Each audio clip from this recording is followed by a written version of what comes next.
আসসালামু আলাইকুম everyone, welcome to আনহাজ ব্লগ এম। অনেকের ধারণা নবাবী সেমাই তৈরি করা অনেক ঝামেলার বা অনেক খরচের ব্যাপার। তো ঘরে থাকা সাধারণ উপকরণ দিয়েই আজকে আমি নবাবী সেমাইটা তৈরি করে ফেললাম, আর সেই রেসিপিটাই এখন আমি আপনাদের সাথে শেয়ার করব। যেহেতু সাধারণভাবেই করতেছি সেজন্য আমি ডেকোরেশন করি নাই, তো আপনারা চাইলে ডেকোরেশন করে নিতে পারেন। তো আমি এখানে সয়াবিন তেল নিয়ে নিলাম 2 টেবিল চামচ পরিমাণ, তারপরে ঘি দিয়ে দিব 2 চা চামচ পরিমাণ। তেলটা একটু গরম হয়ে আসলে তারপরে আমি এখানে লাচ্চা সেমাই নিয়েছি, বনফুলের লাচ্চা সেমাই। আমি এখানে 2 প্যাকেট সেমাই দিয়ে দিব। সেমাইগুলো একদম ভালোভাবে কড়া করে ভেজে নিতে হবে। তো আমি যেহেতু নর্মালভাবেই করতেছি সেজন্য আমি এখানে কোনো কালার অ্যাড করি নাই। আপনারা যদি কালার করতে চান তাহলে ফুড কালার বা জর্দার কালার অ্যাড করতে পারেন, তাহলে সেমাইটা লাল হবে। তো আমি সেমাইটা অনেকটাই ভেজে নিয়েছি।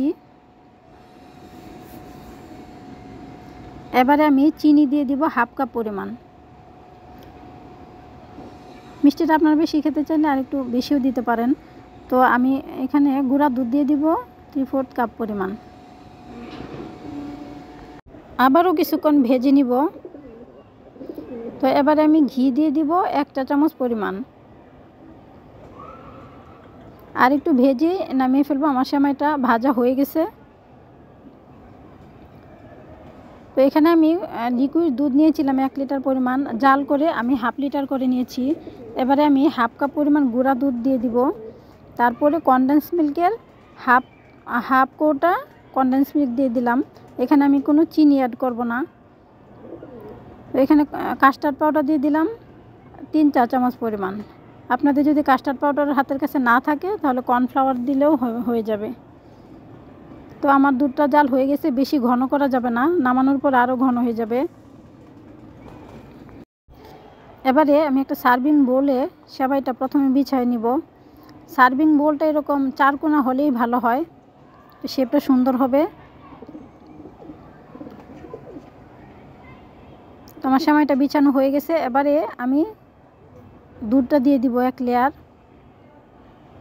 দুধটা কিন্তু ঠান্ডা হলে অনেকটাই শক্ত হয়ে যাবে।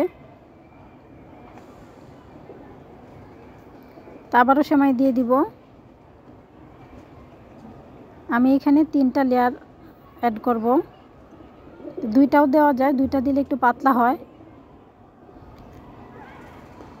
আবারও দুধ দেওয়া হয়ে গেছে। এবারে উপরে শেষ লেয়ারটা অ্যাড করে দিব।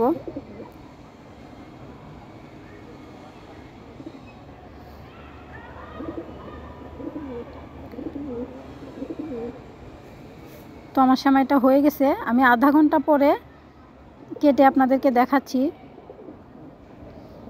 আমি যেহেতু নর্মালভাবেই করতেছি সেজন্য আমি উপরে কোনো ডেকোরেশন করি নাই। আপনারা চাইলে এখানে কাঠবাদাম, কাজু বাদাম, চীনা বাদাম, তারপরে কিশমিশ উপরে দিয়ে দিতে পারেন ভেজে।